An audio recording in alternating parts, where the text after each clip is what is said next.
All right, in this video, we're going to talk about linear functions. We're going to look at the slope-intercept form and look at all the ideas kind of surrounding linear functions. First, when we say linear function, we mean a relationship where the graph shape is aligned, hence the word linear. The equation usually looks something like this. You could replace f of x with y if you want. So we'll talk a lot about the mx plus b form. If it's a line, the highest power on x is going to be a 1. Nothing higher than that. And one of the biggest characteristics of a linear function is that there's a constant rate of change. What that means is as the x increases, in a steady way, the y also makes a change in a steady way. Really, this is the slope. And we'll talk more about that in a second. Okay, so I wanted to start by looking at the graph of a linear function and kind of talking about that rate of change. So I've picked some x values here. We're just going to plug them into our function. This is a linear function. It follows that format. So let's do that first. We'll kind of pick out some patterns that are here in the table, and then we'll talk about how to make the graph. Okay, so if I plug these in, I'll plug one of them in off to the side for you. I'll write it out, but you could definitely do this in your head. Let's say we're going to plug in -2 for x. We would have -3 times -2 plus 4. That's going to give us 6 plus 4, so 10.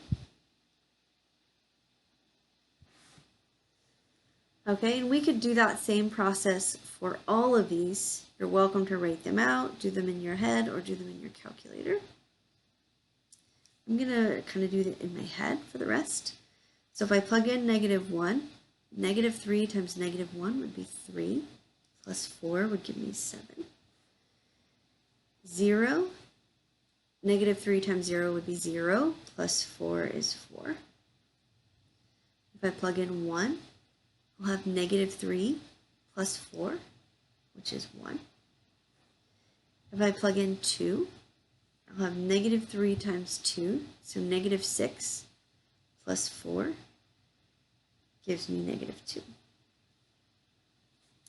Okay, so there's a pattern here for a linear function. I chose my x with a pattern, right? Each of these x values is one more than the last. So my change in x is going up by 1. So when I have a steady pattern in x, if it's a linear function, I should also see some kind of steady pattern in y. So to go from 10 to 7, I'm going down by 3. From 7 to 4, also down by 3. 4 to 1, down by 3. And then 1 to -2, also down by 3. So that steady change, that's that constant rate of change that we mentioned, right? A steady, I really shouldn't have used the word increase here. A steady change in x produces a steady change in y. It might be up and it might be down, but it's changing in a steady way. Okay, and we've got that written here, right? Rate of change, it's also called the slope, is the change in y over the change in x. So for this particular example, the change in y is -3 over the change in x is a 1. So our slope is -3. It's not a coincidence that that stands right here in front of the x. The slope will always be that number in front of the x. We usually call that the m.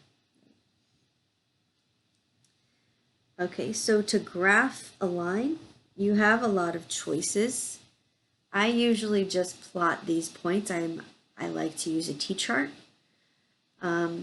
If you would rather not use a t-chart, which is fine, a lot of people like to start with what's called the Y-intercept.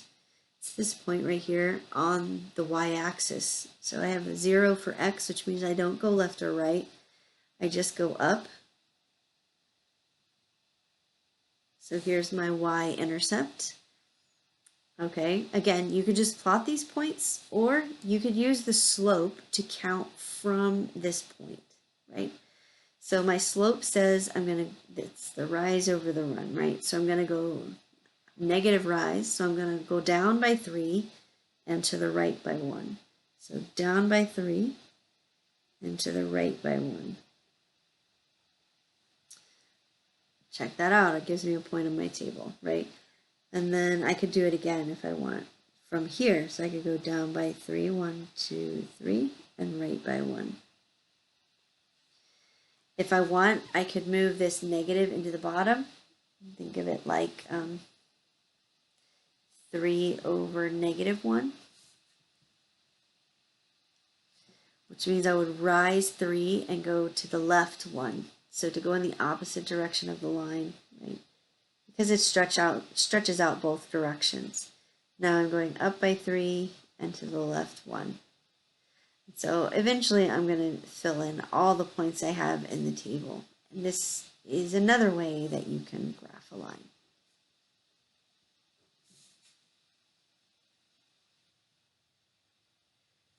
Okay, there are some special points for these graphs. So obviously the slope is important.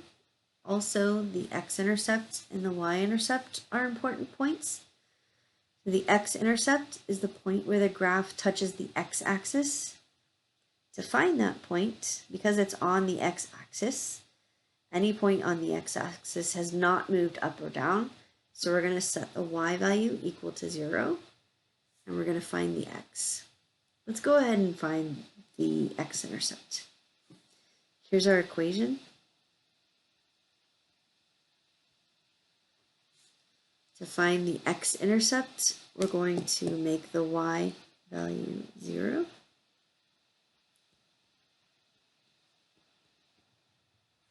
And we're going to solve for X. So to get X by itself, we're going to subtract 4 over to the other side.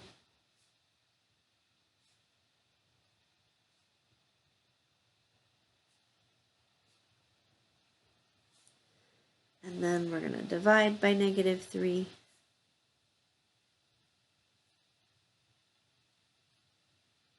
They're both negative, so the negatives cancel.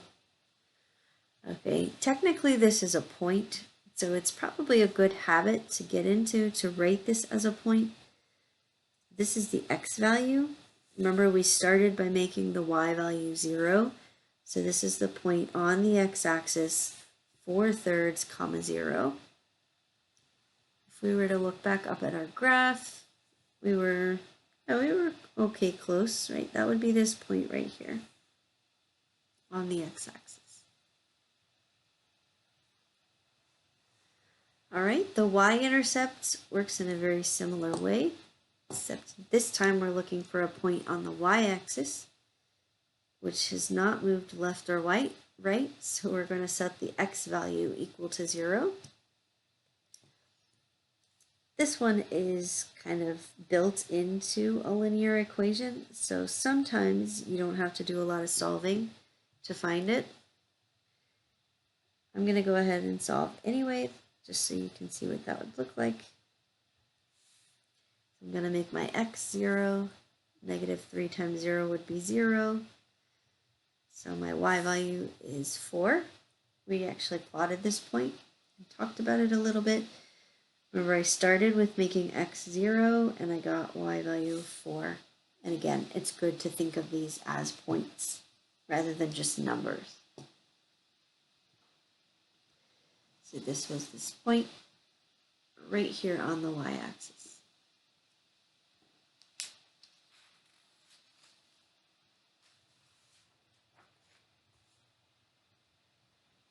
Okay, so we can ask the question, does something represent a linear function? And the way we're going to know is we're going to look for that constant rate of change. Okay. So this is a kind of an interesting example. I think it's easy to see how this works. So picture, right, it's kind of hard to picture because it's in the middle of summer, but let's say the temperature in your house is 55 degrees and the heat is turned on, right? So we're going to let X value represent the hours that have passed, and we're going to let Y value represent the temperature. So at the beginning of this experiment, right, no time has passed. The heat or the temperature is 55 degrees. And then notice we've kind of set up our chart in increments of 1 hour. So we're going up by 1 each time. And what is happening to the temperature? We turned on the heat, so it's getting hotter. Specifically, it's getting hotter by 5 degrees each hour, right? So that steady change in the temperature, that makes this a linear function. So does this data represent a linear function? Yes. How do you know? Justify that, right? You could say something like a steady change in X produces a steady change in Y.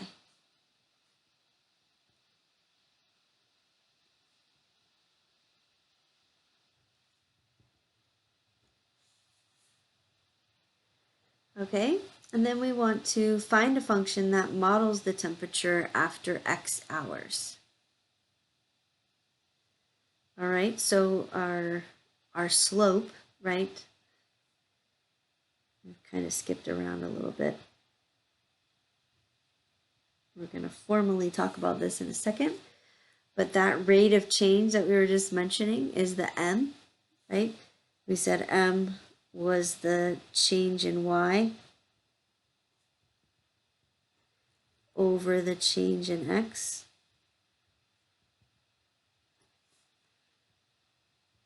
So this time the Y is the temperature, so we're going up 5 degrees Fahrenheit for each 1 hour. Okay, and the B is like the starting temperature,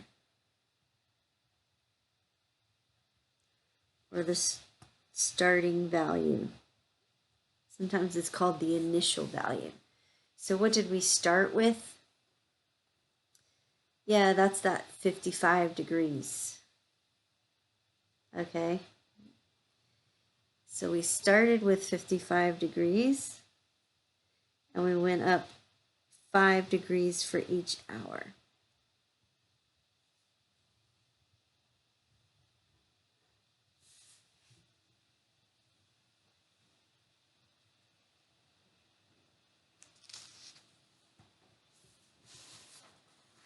All right, your book breaks everything into really small chunks, so we're kind of doing 2 sections at once right now. So I'm going to overlap a little bit. I probably could have reordered this, but we'll go with it. Okay, so in the next section, they're going to talk more specifically about the slope-intercept form, which is that y equals mx plus b. Some of this is a little bit overlapping. We just talked about the y-intercept. So the way that that appears in the equation is the b. And it's a point, right on the y-axis. It's the point where the graph touches the y-axis. This is the point that describes the location of the line. I always think of it like a push pin to kind of fix the line's location. And then we have the slope. And the slope describes the orientation or the slant of the line. So if I fix my line in one specific location, but it could be a gradual increase or a steep increase, right? That is the slope. The slope is very interesting because it's one number, but it describes a lot of, right? Like we said, it could be steep or shallow. It could be going up or going down. All those things are kind of summarized in one number. there is a formula for the slope. So given any 2 points on the line, we usually use x1, y1, and x2, y2 as our points. These are not exponents, these are subscripts, right, to say 0.1 and 0.2. I can look at the change in y, so subtract the y values, divide that by the change in x, and subtract the x values. We already mentioned that's called the rise over the run, and we've written it this way as well. So 4 possible results we could get from this formula. We could get a positive number.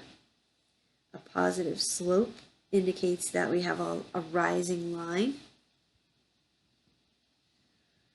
So rising is a good word. Increasing, as x is going up, y is also going up. So it's an increasing line. Or we could plug numbers into this formula and get a negative result. If I get a negative slope, that means my line is going down from left to right. And the judgment is always made from left to right. We could say this is a falling line, or it's decreasing. As x is going up from left to right, the y value is going down. We could get 0 for our slope. If it's a slope of 0, it means it's not slanted. It's sort of like flat ground. It's a horizontal line.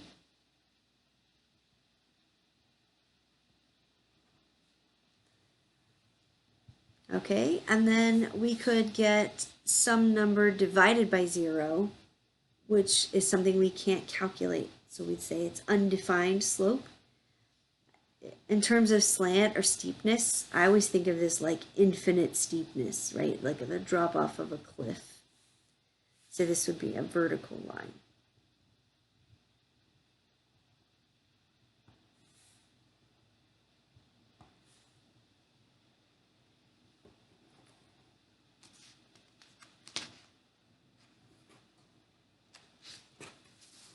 All right, let's take a second and practice that, right? Here's our slope formula.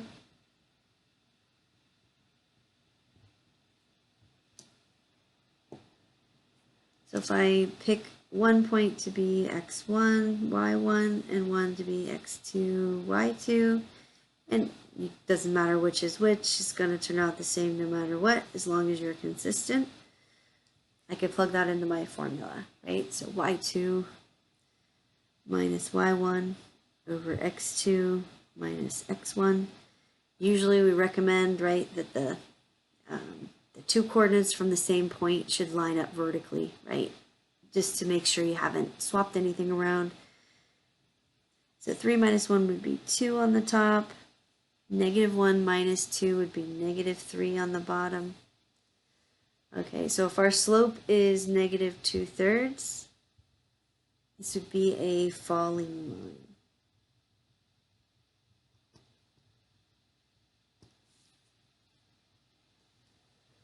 What about this one?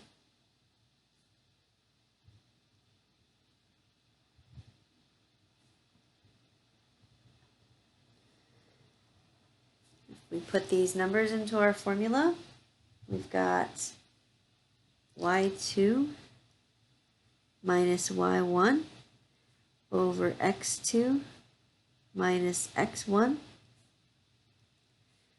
5 minus 5 would be 0.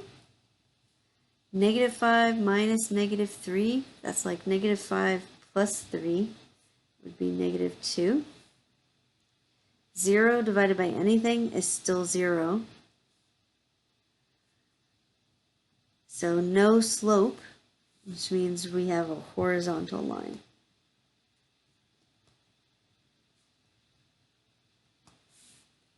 Okay, so I think you can do some more. I have a couple more on here you can use to practice if you like.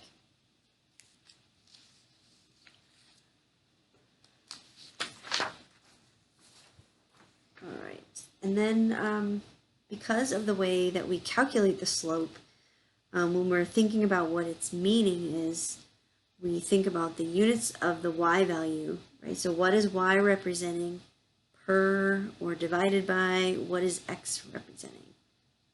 We kind of interpret it that way. So here's an example from your book. It says in the year 2000 there were 50,000 computer viruses, but in 2010 there were 1,600,000 computer viruses. Find the slope and interpret. Okay, so each of these, this is common for a word problem, each of these statements is 1 point, right?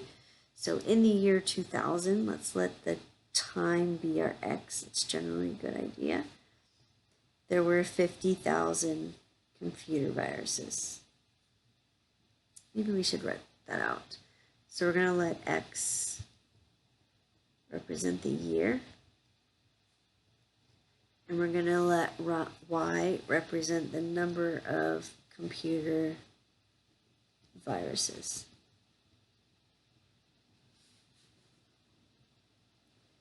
Okay, so then here's that first sentence can be written as this point. Second sentence, we have the x is the 2010 and y is the 1.6 million. We want to find the slope. So you could label these x1, y1, x2, y2, and put them into the slope formula we were just using.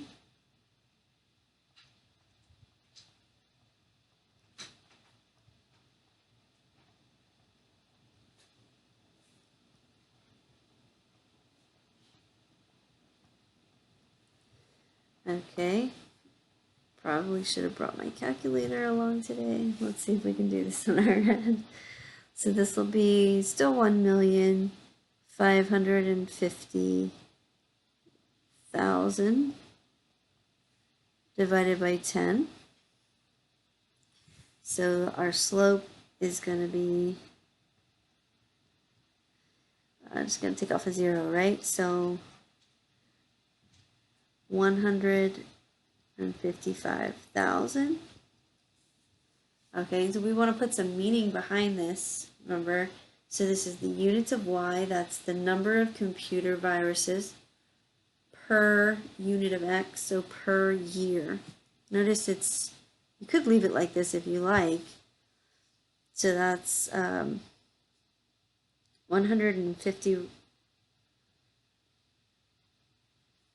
155,000 viruses per year. So it's good to be able to put some meaning behind the numbers.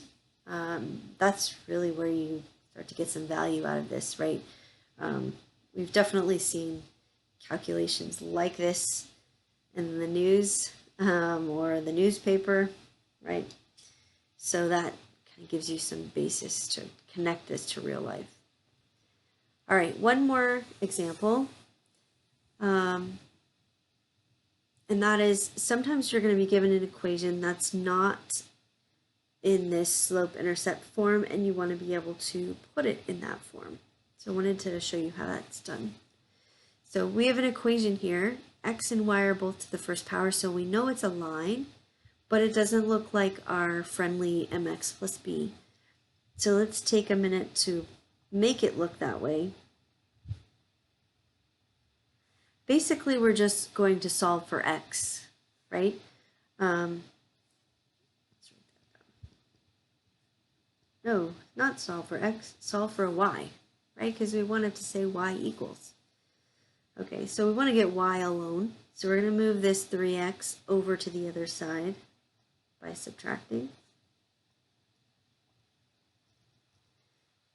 Since I want it to look like mx plus b, I'm going to go ahead and put that in the front.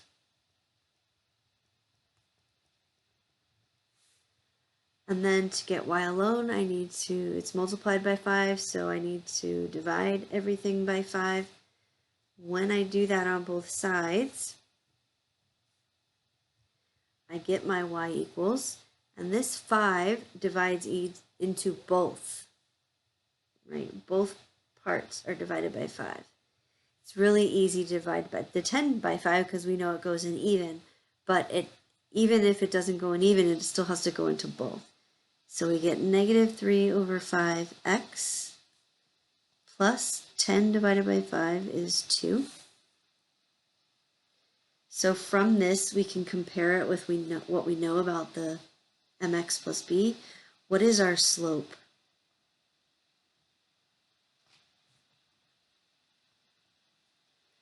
That's the negative 3 over 5. What is our y-intercept? Let's write it as a point. It's a point on the y-axis with a 0 for the x and b, which is 2 in this case, for the y value.